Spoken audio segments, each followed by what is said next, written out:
तो हेलो दोस्तों, आज हम देखेंगे आउट ऑफ एनसीईआरटी टॉपिक्स। ठीक है, आपने थंबनेल देख लिया होगा, टाइटल देख लिया होगा। तो हमें बायो में 350 360 मार्क्स अगर स्कोर करने हैं, ठीक है, तो एनसीईआरटी से हो जाएंगे। लेकिन एनसीईआरटी को कुछ चैप्टर्स में आपको थोड़ा डिटेल में पढ़ना पड़ेगा। अगर आपके पास क्लास नोट्स है, अगर आप कहीं से अच्छी जगह से पढ़ रहे हो तो कोई दिक्कत नहीं है। लेकिन अगर आपके पास कुछ नोट्स नहीं है और आपको थोड़ा फार बाहर से पढ़ना है, तो एग्जैक्टली कहाँ से पढ़ना है तो वो मैं आपको आज बताऊंगा, क्या चीजें आपको बाहर से पढ़नी है। तो उसकी हम टॉपिक वाइज पूरी हम लोग लिस्ट देखने वाले हैं, तो आप इसे नोट डाउन कर लीजिए ताकि आप इसे पढ़ पाओ। अब आपको ये टॉपिक जो है अब नहीं पढ़ने, ठीक है। अब आप सिर्फ एनसीईआरटी पे फोकस करिए, ठीक है। एनसीईआरटी पे पूरा फोकस डाल दीजिए। 10 बार 15 बार हर टेस्ट, अगर आपका छोटा भी टेस्ट हो, कोई भी टेस्ट हो, तो आप ऑनलाइन पढ़ रहे हो, कैसे पढ़ रहे हो, छोटा भी टेस्ट हो, तो आप एनसीईआरटी को रिवाइज करिए, फिर टेस्ट दीजिए। हर चैप्टर आपका बार बार रिवाइज होना चाहिए, क्योंकि यही है सक्सेस का जो की है नीट के लिए। आपको बायो में आपको अच्छा स्कोर करना है, ठीक है। अब आपको जो है रिस्क नहीं लेना है, आपको सेफ साइड पर रहना है नेक्स्ट 2021 के लिए, और आपको 2021 में एक अच्छा स्कोर करना है। तो कुछ टॉपिक्स के नाम बता रहा हूँ, वो आपको पढ़ने हैं थोड़े दिन बाद। मैं आपको उस पर 2 लेक्चर में आपको सारे टॉपिक्स में एक्स्ट्रा जो टॉपिक्स है वो करवा दूंगा लास्ट में। जब हम पूरा एनसीईआरटी कवर कर लेंगे तो दो लेक्चर्स उसमें हम लोग पूरा टॉपिक कवर कर लेंगे। तो क्या क्या टॉपिक्स है और क्या स्ट्रिक्टली नहीं पढ़ना है बाहर से, वो ज़्यादा इंपॉर्टेंट है, ठीक है। तो आप नोट डाउन कर लीजिए। पहले हमारे पास आता है लिविंग वर्ल्ड, ठीक है। लिविंग वर्ल्ड में कुछ नहीं पढ़ना है बाहर से, पहला पॉइंट, ठीक है। कुछ नहीं पढ़ना है, ठीक है। Nothing to be studied from the outside, ठीक है। इसका सिर्फ आपको एनसीईआरटी एग्जाम्पलर जो मैं आगे कवर करवा दूंगा, या आप कर रहे हो तो अच्छी बात है। एनसीईआरटी एग्जाम्पलर सारे चैप्टर्स का करना है आपको, ठीक है। उसका सेकंड आपके पास आता है बायोलॉजिकल क्लासिफिकेशन। इसमें भी आपको कुछ भी नहीं पढ़ना है। आउट ऑफ एनसीईआरटी क्वेश्चन इससे नहीं बनेगा, ये गारंटी है। No question will come from this, ठीक है। आउट ऑफ एनसीईआरटी से कोई क्वेश्चन आउट ऑफ एनसीईआरटी नहीं बनेगा। थर्ड आता है हमारे पास प्लांट किंगडम, इसको भी नहीं पढ़ना है। इससे बाहर से पूरा का पूरा यूनिट और एनिमल किंगडम, ठीक है। ये हो गया पूरा एक यूनिट, ठीक है। इस यूनिट की वेटेज बहुत ज्यादा है और क्वेश्चन जो है वेटेज बहुत ज्यादा है, और questions will be from NCERT. NCERT से ही इसके क्वेश्चंस रहेंगे, ये 100% गारंटी है, ठीक है। 2020 में आए क्वेश्चंस बहुत इजी है, 2021 में इससे बाहर क्वेश्चंस नहीं आएंगे। आप जितना चाहो बाहर से पढ़ सकते हो। इसमें इन 3 चैप्टर में तो इतना पढ़ने को है। अगर आपने बड़े बड़े मॉड्यूल लिखोगे इंस्टीट्यूट्स के, तो इसमें तो भाई साहब पूरा एक मॉड्यूल बना देते हैं। 1 मॉड्यूल पूरा इसका होता है। कोई जरूरत नहीं, एनसीईआरटी पढ़ो, बाजू को हो जाओ। आपका टाइम बहुत इंपॉर्टेंट है, फिजिक्स केमिस्ट्री पे लगाओ। आप मुझसे गारंटी ले लो कि इस टॉपिक्स में अगर आपने एनसीईआरटी कर लिया तो आपको इसमें कभी भी दिक्कत नहीं होगा, ठीक है। तो आपको समझ में आ गया कि इन 4 चैप्टर से आपको कहीं से बाहर से नहीं पढ़ना है। अब आते हैं डिलेमा जो है हमारा मॉर्फोलॉजी, ठीक है। मॉर्फोलॉजी पे बहुत लोग पूछते हैं कि हमें फ्रूट करना चाहिए, फ्रूट टाइप ऑफ फ्रूट्स अलग अलग फैमिली करना चाहिए। नहीं, सिर्फ एनसीईआरटी करो। इसमें आप प्रीवियस ईयर क्वेश्चन करो, ठीक है। क्यों करना है previous year question? Previous year question में इन्फ्लोरेसेंस, ठीक है, फ्रूट फैमिलीज, कुछ out of the box questions आए हुए हैं, उनको आप अपने एनसीईआरटी में लिख लो, खत्म। और कोई बुक, क्योंकि आप इसमें पढ़ोगे तो आपको फ्रूट के इतने हजारों टाइप मिल जाएंगे। अब पढ़ के पागल का भी आपको याद नहीं होगा, मैं गारंटी लिख के देता हूँ। अगर वो आप ये याद कर देते हो, आप बाकी चीज भूल जाओगे एनसीईआरटी का, ठीक है। ये मैं लिख के दे रहा हूँ आपको। तो आपको फ्रूट और ये सब याद नहीं करना है। आप सिर्फ और सिर्फ अपना इस पर फोकस कीजिए एनसीईआरटी पे, और प्रीवियस क्वेश्चन लगा के उनके सारे पॉइंट्स आप लिख लीजिए। उसके बाद 6th पॉइंट पे 6th चैप्टर एनाटॉमी, ठीक है। इसमें क्या है ना प्रॉब्लम, इसमें आप अगर कहीं से सीख रहे हो, ठीक है, अगर आप ऑनलाइन सीख रहे हो तो आप अच्छी बात है, तो आपको समझ में आ जाएगा। आपको सिर्फ एनसीईआरटी इस पे पढ़नी है। लेकिन अगर आप कहीं से पढ़ नहीं रहे हो तो आपको एक रेफरेंस बुक लगेगी, क्योंकि समझने में दिक्कत होता है। सिर्फ समझने के लिए, कोई डेटा फालतू का याद नहीं करना है, सिर्फ समझने के लिए आपको कुछ ना कुछ एक बुक लगेगी। या फिर आप किसी से पढ़ रहे हो, ऑनलाइन पढ़ रहे हो किसी भी प्लेटफॉर्म से, तो आप इजीली इसको कर सकते हो। सिर्फ एनसीईआरटी पे फोकस करना। तो अभी तक हमने जो चैप्टर्स देखे, इनके सबके आपको जो है सिर्फ एनसीईआरटी करना है। मॉर्फोलॉजी में प्रीवियस ईयर के कुछ पॉइंट्स देते हैं, एक्स्ट्रा पॉइंट जो आए थे फालतू के, उनको एक बार एनसीईआरटी में लिख लो, ताकि अगर गलती से रिपीट हो जाए तो आपका जो है आप सेफ साइड पे रहो। उसके बाद आते हैं अपन एनिमल टिश्यू पे, ठीक है। एनिमल टिश्यू में आपको इंपॉर्टेंट है कि आप एनसीईआरटी करो। उसके साथ साथ जो टाइप्स ऑफ ग्लैंड्स होते हैं, एक बार उसे देख लेना। टाइप्स ऑफ ग्लैंड्स, ठीक है, नोट डाउन कर लेना इसे। टाइप्स ऑफ ग्लैंड्स को एक बार आप देख लेना, ताकि उससे कभी कभी क्वेश्चन आने की पॉसिबिलिटी बनती है। Holocrine gland, मीरोक्राइन gland, apocrine gland, ठीक है, उनसे आप एक बार क्वेश्चन आने की पॉसिबिलिटी बनती है। अर्थवर्म, बहुत बड़ा डाउट है, अर्थवर्म और फ्रॉग सिलेबस में है क्या? अर्थवर्म फ्रॉग सिलेबस में नहीं है, लेकिन मार्च या अप्रैल में आप इसका एक रीडिंग मार लेना, ठीक है। या फिर रीडिंग नहीं भी मारने तो मैं आपको एक लेक्चर में 35-40 मिनट्स में अर्थवर्म, 35-40 मिनट्स में आपका जो फ्रॉग कवर करवा दूंगा, ताकि आपका टाइम बच जाए, ठीक है। लेकिन ये सिलेबस में नहीं है, कॉकरोच सिलेबस में है। कॉकरोच से इस साल भी क्वेश्चन आया था, अगले साल भी क्वेश्चन आएगा। कॉकरोच जो है सिलेबस में है, cockroach is in the syllabus, ठीक है। कॉकरोच से इस बार भी अच्छा क्वेश्चन आया था, जो बहुत लोगों ने गलत कर दिया था, लेकिन इस बार भी कॉकरोच से 1 या 2 क्वेश्चन एक्सपेक्टेड आपका है, ठीक है। तो यहां तक आपको समझ में आएगा कहां से एनसीईआरटी पढ़ने, क्या पॉइंट्स आपको बाहर से पढ़ने हैं।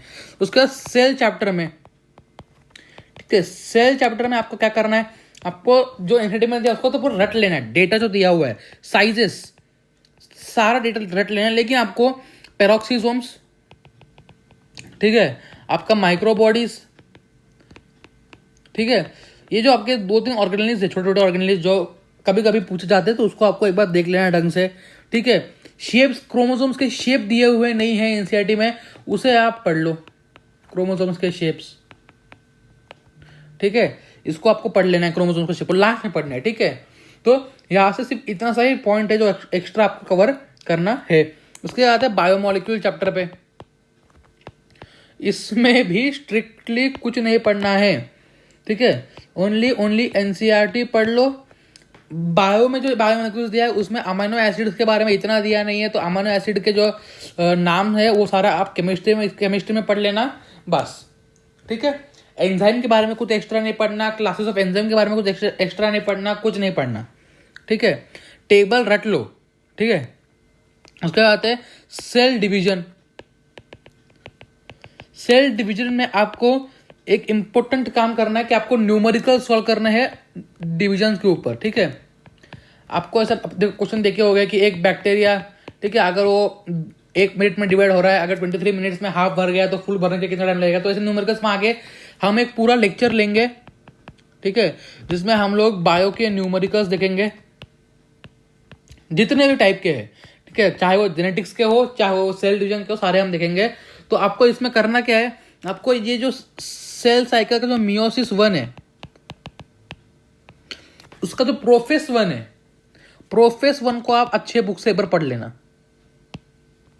प्रोफेस 1 को एक अच्छे बुक से आप पढ़ सकते हो, तो ये याद रखना प्रोफेस 1 को। उसके बाद आपका आता है प्लांट फिजियोलॉजी, इंपॉर्टेंट चैप्टर से सारे ये। इसमें जो पहला चैप्टर है, हमारा पहला चैप्टर कौन सा है इसमें, ट्रांसपोर्ट इम्प्लांट्स। उसमें आपको डीपीडी, ओपी, टीपी, ये 3 पॉइंट्स आपको बाहर से पढ़ने हैं, मतलब जिधर से पढ़ सकते हो। डीपीडी क्या होता है, diffusion pressure deficit, OP osmotic pressure और TP turgor pressure. DPD is equal to OP minus TP होता है, तो इसके जो रिलेशन है वो आप पढ़ लेना एक बार, इससे क्वेश्चन आने की पॉसिबिलिटी है। मिनरल न्यूट्रिशन से बाहर क्वेश्चन नहीं आएगा।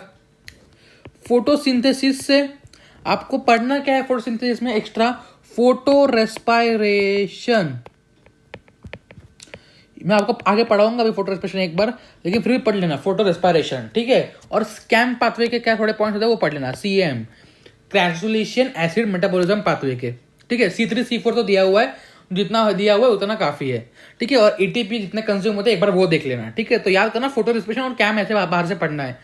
रेस्पिरेशन में आपका ग्लाइकोलिसिस डिटेल में पढ़ना है, ठीक है, दिया हुआ एंजाइम में, लेकिन और डिटेल में सारे एंजाइम्स पढ़ने हैं, उसके 10 स्टेप प्रोसेस है, सारे एंजाइम पढ़ने हैं। ग्लाइकोलिसिस में क्या पढ़ना है आपको, ग्लाइकोलाइसिस पढ़ना है रेस्पिरेशन में, ठीक है। क्रेब्स साइकिल जिसे हम कहते हैं, citric acid cycle, try carboxylic acid cycle, ये जो एक ही नाम है तीनों का, मतलब तीनों एक ही क्रेब्स साइकिल होते हैं, लेकिन ये तो दिया हुआ है, ये एंजाइम में कम दिया हुआ है, तो इसको आप डिटेल में एक बार पढ़ लेना। उसके बाद लास्ट चैप्टर जो है प्लांट ग्रोथ रेगुलेटर्स, PGR, इसको बाहर से पढ़ने की कोई जरूरत नहीं है।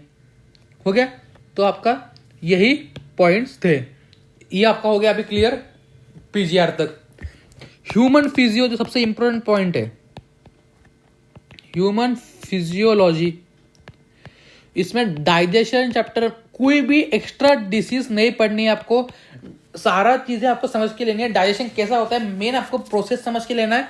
उसके लिए आप कोई एक टीचर का सहारा ले सकते हो या कोई बुक आप पढ़ सकते हो, लेकिन एक्स्ट्रा डेटा कुछ चीज याद नहीं करनी, सिर्फ एनसीईआरटी पे फोकस करना है।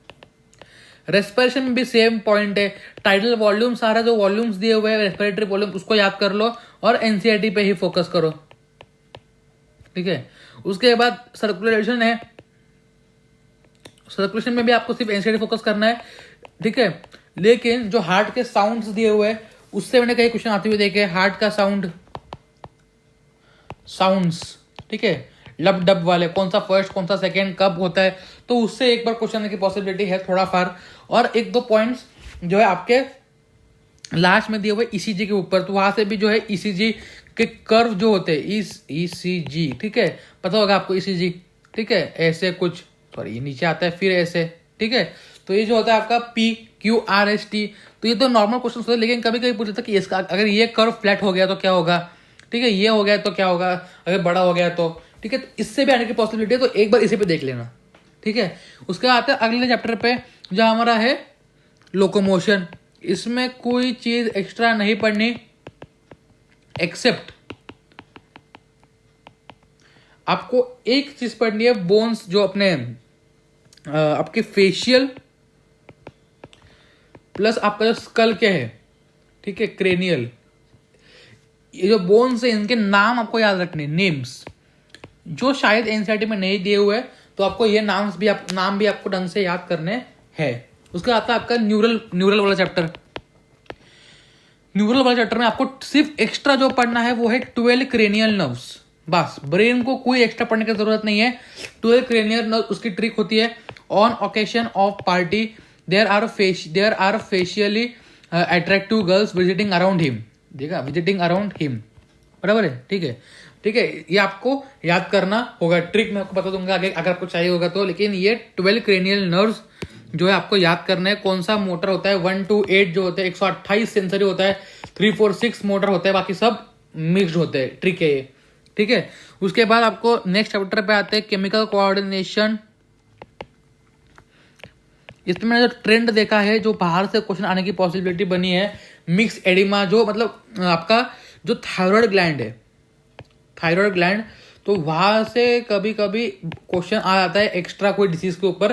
तो इसके लिए आपको क्या करना है, प्रीवियस ईयर क्वेश्चन में 2-4 क्वेश्चन एक्स्ट्रा बाहर से आए हुए हैं और वही रिपीट हो रहे हैं, तो आपको उसको भी एक बार देख लेना है, ठीक है। तो यह था पूरा 11th का हमने देख लिया इसमें कि कौन से एक्स्ट्रा टॉपिक्स पढ़ने हैं आपको। अब जो 12th का वीडियो आएगा, पहले हम 11th का खत्म करेंगे, ठीक है, रिवीजन चालू जो हमारा, उसमें हम 11th को हम फुल फिनिश करेंगे, एक गो में हम फिनिश करेंगे। आपका प्लांट किंगडम का जो लेक्चर है वो भी आ जाएगा जल्दी, तो प्लांट किंगडम का पार्ट 1 आ चुका है, पार्ट 2 भी जल्दी आ जाएगा, तो उसको 11th को आप फुल फिनिश कर लोगे एक बार। उसके बाद क्या करोगे, हम लोग 11th को फुल फिनिश करेंगे, हम एक्स्ट्रा टॉपिक जो है 11th के उसको पढ़ लेंगे 2 लेक्चर में, ठीक है। फिर हम 12th चालू करेंगे और फिर मैं आपको 12th का भी सेम बताऊंगा कि 12th में आपको कौन सा पढ़ना है, एक्स्ट्रा टॉपिक्स कौन सा नहीं पढ़ना है, ठीक है, तो ताकि आपको एक अच्छा पूरा पैटर्न मिल जाए कि हाँ यही पढ़ना है एक्स्ट्रा, ठीक है। तो याद करना क्या क्या इससे आपको एक्स्ट्रा पढ़ने की जरूरत है। ह्यूमन फिजियो में सारे प्रीवियस ईयर क्वेश्चन को आपको मार्क करके रखना है, ठीक है। एक क्वेश्चन आया था डाइजेशन में, आपने देखा होगा, डाइजेशन में एक नया ऐड किया होगा बॉक्स जो पहले पीछे दिया हुआ था ऐसा, ठीक है, उसमें फैट की वैल्यू, कार्बोहाइड्रेट की वैल्यू, प्रोटीन की वैल्यू दी हुई है, ठीक है, उसमें डिसीजेस भी दिए हुए